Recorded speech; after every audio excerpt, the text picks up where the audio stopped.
В этом ролике мы подведем итоги первой недели Нео Моко. Да, ребят, уже прошла целая неделя после того, как вышло обновление Моко. Я хочу поделиться своими впечатлениями о том, стало ли это интереснее, чем было, когда игра выходила в прошлом году. Так что я думаю, это будет интересно узнать. Я уже достиг 68 уровня. Как вы видите, я прошел все пропуски, но купил только пропуск на техноперчатки. И я думаю, что это стоит исправить. Давайте купим лавовый щит, пропуск, я думаю, это будет хорошо. Все, лавовый щит залетел. И вот у нас пропуск разблокирован. Сейчас посмотрим, что за награды. Ну, у нас тут маунт, он, в принципе, у меня уже есть, но такая вот прикольная расцветка. Ну, не прям расцветка, а именно какие-то детали еще присутствуют на этом маунте. То есть есть какая-то, наверное, основа, и поверх основы накладывается еще какая-то моделька, поэтому скин довольно так прикольно выглядит. Ну и также костюмчик, который хорошо подходит под лавовый щит. Ну и также вот такой прикольный шлемчик. Он очень круто выглядит. Ну а по поводу скина на оружие, не знаю. Конечно, прикольно, но скажу так, если вам не очень нравится лавовый щит, то вы можете, в принципе, этот пропуск не брать. Но если вам очень нравится оружие, можете, в принципе, прикупить. Скинчик очень подходит к этому оружию. Не скажу прям, что другие скины подходят к своему оружию. Мне кажется, лавовый щит больше всего подходит. Техноперчатки, ну, не знаю. Скинчик самих перчаток можно было чуть-чуть доработать, потому что то, что он такой желтенький, ну, не знаю, мне не очень это как-то нравится. Лучше какой-то был синенький, не знаю, или вообще другой цвет. Сам маунт, конечно, прикольный, но я не знаю, подходит ли он к техноперчаткам. Но я бы хотел какой-то там электрический маунт, не знаю. Ну, что имеем, то имеем. Но я не говорю, что сам маунт плохой. Сам маунт очень крутой. Просто, мне кажется, лавовый щит больше всего подходит. Тут, в принципе, сам маунт такой лавовый, ну, вы поняли. Насчет посоха вайба не знаю. Ну, костюмчик довольно прикольный. Сам скин на оружие тоже довольно прикольный. Давайте его тоже купим. Я думаю, это будет круто. Так, вот, залетает у нас посох вайба. Ну, еще у меня есть претензии по поводу этих пропусков. Мы их довольно очень быстро прошли. То есть, буквально за 2-3 дня, возможно, все эти пропуски. А разработчики вообще планировали растянуть эти пропуски на месяц. Но я такой думаю, как вы собираетесь растянуть эти пропуски на месяц при среднем времени игры, как они сказали, если этот последний рывок, ну, практически надо в 10 раз больше опыта, чем для вот этих всех 3 пропусков. То есть, чтобы пройти этот последний рывок, нужно играть там по 3-4 часа минимум каждый день. Но я думаю, что не у всех же игроков есть возможность. Это ладно сейчас, типа, начались каникулы, а когда люди будут учиться, работать, у них не будет так много времени на Моко. Мне кажется, сам факт того, что игрок играет в этом сезоне и выполняет все вот эти задания, мне кажется, за это уже можно вознаградить игрока вот этим значком. Потому что, ну, что вам мешает? Не все же игроки будут играть в этом сезоне, потому что сейчас игроков мало. Дай бог, чтобы игрок вообще заходил в игру. А есть же игроки, которые там, возможно, скачали Моко через неделю или 2, а у них просто не будет возможности получить этот значок. Либо они должны задротить в игру по 8-12 часов, чтобы наверстать упущенные дни. Так что я не знаю, мне кажется, здесь им нужно провести какой-то баланс. Можно, допустим, сделать так, что за 70 уровень пускай выдается этот значок, там дальше хай, может быть, маунт будет, ну а дальше просто будут перки, монеты, можно еще какие-то награды добавить здесь. То есть, чтобы это не были такие награды, что они исчезнут навсегда. По-любому же есть игроки, которым главная цель это именно получить этот значок, а они его не получат, потому что очень надо много играть. Им, возможно, эти скины вообще не нужны, этот маунт, допустим, не нужен. Они просто хотят этот значок, чтобы в будущем показать, что они вот такие крутые. В самом первом сезоне залутали такой крутой значок. Вот, допустим, как сделано в Brawl Stars. В Brawl Stars есть один Brawl Pass, ты его проходишь там буквально за 2 недели, а дальше ты получаешь бонусные награды, которые не особо там что-то дают. Вот я думаю, что тут можно то же самое сделать, что, допустим, ты пройдешь все эти пропуски, а здесь может ли будет какая-то бонусная награда или что, за которую ты открываешь уровень, получаешь там, допустим, монеты, перки, возможно, кредиты мерча или ядра, что-то такое можно придумать, либо просто перк. Вот эти награды можно со скинчиками просто переместить в эти пропуски, их немножко расширить, то есть сделать их чуть подлиннее, а последний рывок просто будет чисто за каждый уровень ты будешь получать перк.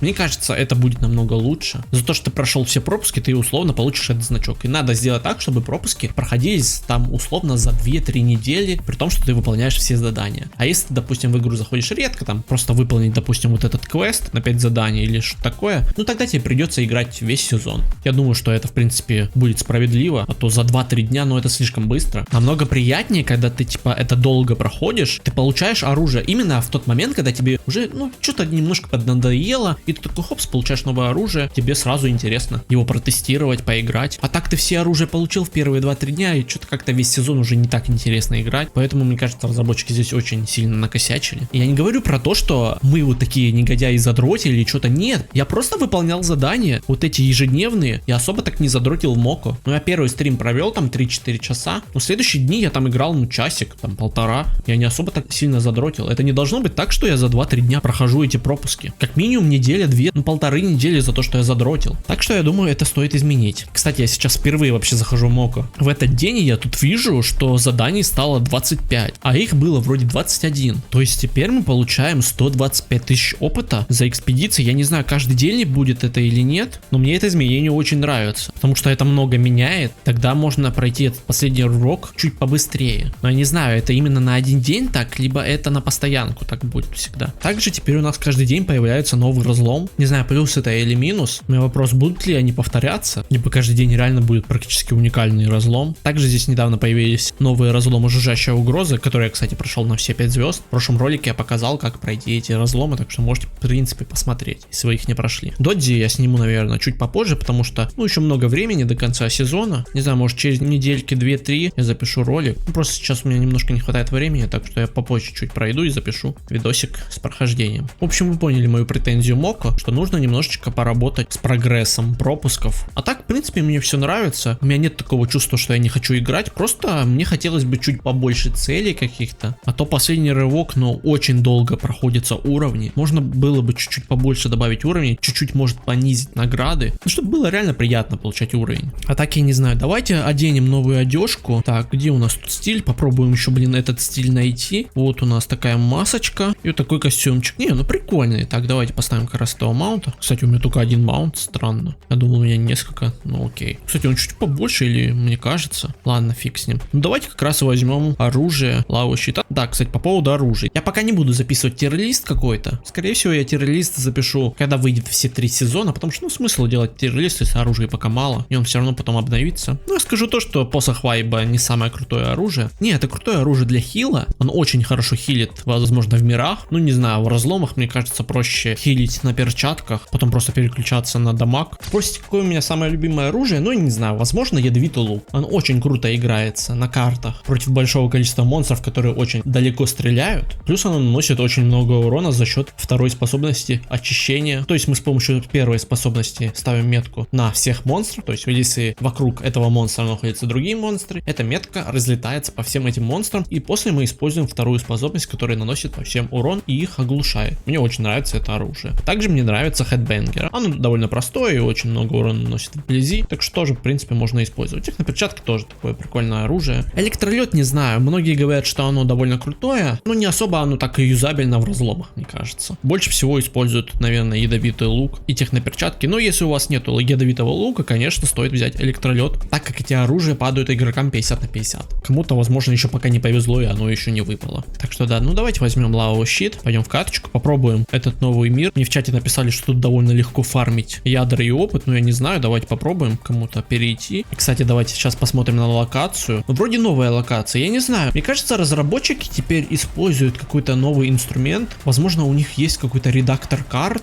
либо он у них всегда был, не знаю, потому что, ну, раньше миров довольно мало было в игре. А теперь всю неделю мы видим абсолютно разные карты, то есть я ни одного повтора не заметил. Возможно, реально они целый год разрабатывали систему, которая позволяет строить карты. Так что да, но это мое предположение. Возможно, эти карты все вручную создавались, но я не уверен в этом. Мне кажется, в принципе, можно было придумать какой-то редактор карт, чтобы легко создавать эти локации. Потому что, ну, это реально надо очень много контента создавать. Не получится же просто один и тот же мир заново загрузить, просто изменив его цвет. Ну, конечно, они говорят, что там будут другие монстры, но я не знаю. В принципе, я был бы и не против этого, если бы так было. Но вроде как, сейчас я смотрю, все миры практически разные. Ну, не прям разные, что они типа это какой-то другой мир. Именно сама планировка мира, сами коридорчики, вот это все по-другому, расстановочка. Возможно, какие-то новые декорации тут присутствуют, либо они стоят по-другому. То есть в этом плане, да, это новый мир. А так это тот же самый старый мир, тот же лес жуков. Так что в этом плане ничего нового. Но тут новые монстры. Ну, не прямо новый, он уже был в прошлой версии Моко. Но, по-моему, я впервые его вижу в новой версии. Так что давайте его снесем. Хотя странно, что я увижу его именно в этом мире. Обычно он был в мирах с драконами, но он здесь вроде в мире жуков. А я, кстати, не знаю, есть тут драконы вообще или нет. Мне показалось, или это кот был? А, нет, смотрите, тут коты вроде есть. То есть это кошачий мир или что? Что они что-то тут намудрили? Почему в этом мире есть коты и жуки? Странно, конечно, ну ладно. Может, портал вот этот появляется, и поэтому коты сюда приходят. Но в основном тут, наверное, жуки. Кстати, не знаю насчет этого алмазного броненосца, был он или нет. Мне кажется, это какой-то новый монстр. Меня вообще раздражают вот эти мобы с щитами, но это вроде без щита, но он какую-то способность использует. Давайте его как-то попробуем снести. Тут на щите прикольно использовать ульту, но ульта довольно долго копится. Также у щита есть свисток, который призывает мобов. мобов. И после того, как вы используете свисток, можно как раз использовать вот эту ульту, чтобы нанести по всем урон. Что-то сторожевая башня нам ни хера не помогает. Там вроде торговцы сидят, которых мы проводили вчера. Так что да, что-то тут много этих мирных жителей. Откуда они тут вообще взялись? Либо они вроде тоже через телепорт пришли. Так что давайте их освобождать. Конечно, они вот это бегают, пипец. Что тут мало таких боссов особо каких-то я не вижу. Давайте попробуем найти Леди Муху и Герцога. Что-то я никого не вижу. Опа, тут есть мега заряженный, но он тут не мега заряженным называется, а мега энергичный типа. Ой, блин, я опоздал. Ну ладно. Так, давайте хотя бы до этого добежим. Блин, я нифига не успеваю. Ну что-то башня плохо нам помогает. Кстати, а что будет, если башню снесут? Скорее всего, она просто разрушится. Мы хотя бы что-то получаем за то, что мы ее защищаем, но вроде ничего мы не получаем за это. Просто она нам помогает и все. Так, блин, и опять я не успел Мэнни залутать. Так, давайте снесем Герцога. Герцога я вроде уже видел или не видел. Не знаю, напишите в комментариях, видели вы уже Герцога. Так, все, снесли. Тут челики довольно на прикольных маунтах бегают. Кстати, пока вот мы играем, я хочу еще прокомментировать по поводу доходов игры. Некоторые источники уже говорят, что Неомоко типа заработал $80 тысяч за эту неделю. Не знаю, насколько точна эта информация, насколько актуальная она и все ли дни учитываются, либо она может учитывать только там первые 2-3 дня, остальные дни просто не подтянулись еще. Но как говорил Жуан, их приоритет сейчас в том, чтобы убедиться, что игра нравится людям. То есть, чтобы игроки ее не забрасывали через неделю, а продолжали играть намного дольше. А потом, я думаю, вопрос с монетизацией сам собой решится. Ну, потому что так же было и с Brawl Stars. Когда Brawl Stars запускали, никто не думал о том, что у Brawl Stars там какой-то маленький доход. Brawl Stars был на грани закрытия из-за того, что были проблемы с игрой. То есть из-за того, что она была вертикальной, в нее было не так удобно играть, поэтому разработчики думали о ее закрытии. Но потом Brawl Stars сделал большую переработку, они сделали игру горизонтальной, добавили 3D, и игра стала намного интереснее. И никто не думал там, что Brawl Stars там мало зарабатывает или что-то типа этого. И игру все равно выпустили в релиз, она стала популярной. Ну и доходы, конечно же, подтянулись сами собой. Большой доход у Brawl Stars появился где-то примерно, когда вышли стардропы, когда Brawl Pass стал за донат, тогда да, появились большие денежки. А так Brawl Stars не особо много так зарабатывал. Clash Royale всегда был на первом месте с Clash of Clans и Hay-Day. Ну а теперь Brawl Stars иногда меняется с Clash Royale. Иногда Clash Royale на первом месте, иногда Brawl Stars на первом месте. То же самое может быть с Моко. Главное, чтобы в игру просто играли. Если в игру будут играть, вопрос с донатом просто сам решится, мне кажется. Они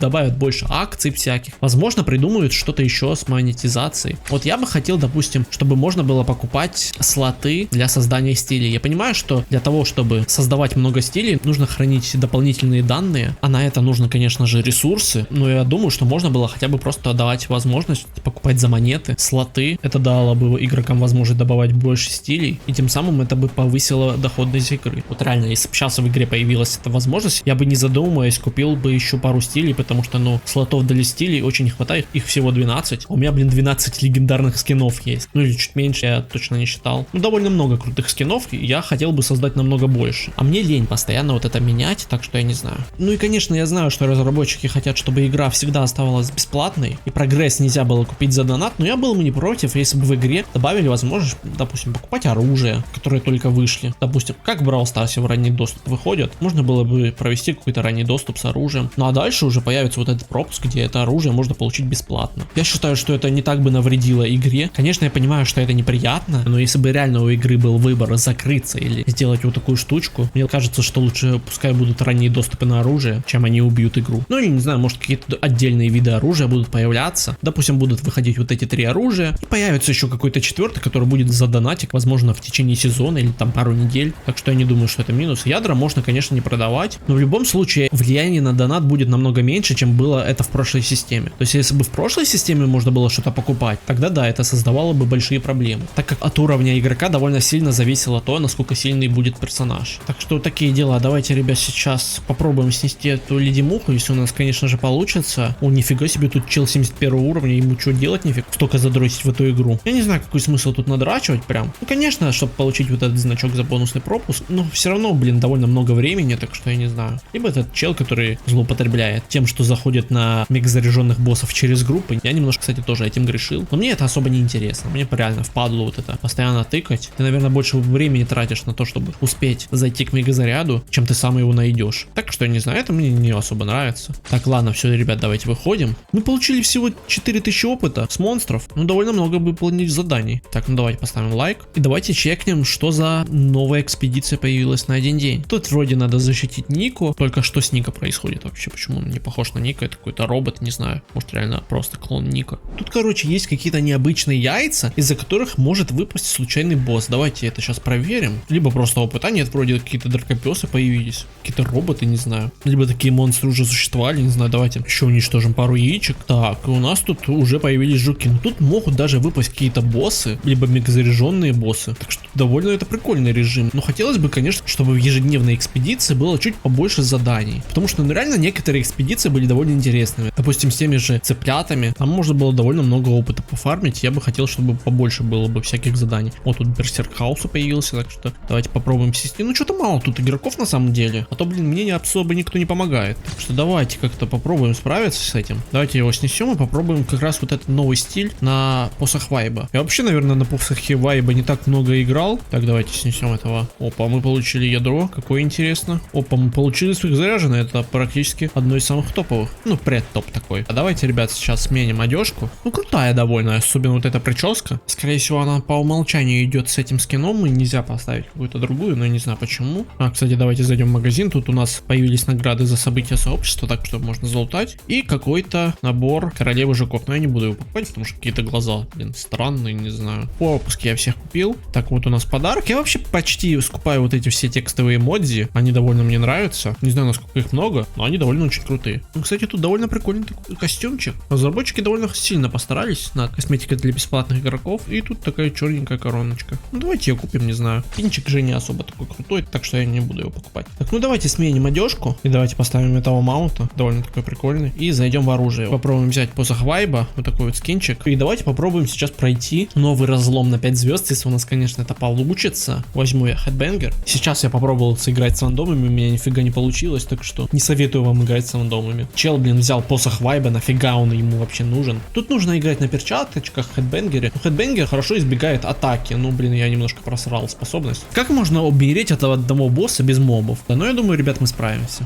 A few moments later. Нет, ребят, мы нифига не справимся. Все, я не хочу доигрывать, наверное, на этом мы завершим ролик. Ну, потому что, ну, это просто невозможно. Рандомы не хотят мне нифига помогать. Они все умирают. Что я могу сказать насчет Неомоко? Игра намного интереснее, чем была год назад, когда выходила первая глава, вторая глава. То есть у меня реально есть желание продолжать играть даже спустя неделю. А раньше многие игроки уже через неделю ливали из игры. То есть в этом направлении, мне кажется, разработчики уже решили проблему. Но, конечно, им еще предстоит многое что сделать. Допустим, добавить мастерство на оружие, макопедию, ну еще какие-то функции, либо побольше чуть-чуть режимов, ну и вот это исправить баланс с опытом, и думаю, игра точно станет успешной, так что я думаю, стоит верить разработчикам и дать игре еще чуть-чуть побольше времени, побольше обновлений, так как в игре по сути выходило только одно большое обновление со второй главой, и вот у нас сейчас только третье обновление в игре, то есть мы далеко не все видели, что добавили разработчики, нужно игре дать побольше сезонов, побольше обновлений, и думаю, к 2027 году, возможно, игра начнет большую рекламную кампанию, ее будут продвигать в Brawl Stars, в Clash, в Clash of Clans, в Хайда и Бумбиче, она наберет аудиторию, и этим игрокам, возможно, понравится игра, и она станет популярной. Так что я думаю, у этой игры точно есть будущее. Я вам советую скачать игру, если вы не играли. Ну а с вами был ПК Дич, спасибо всем за просмотр,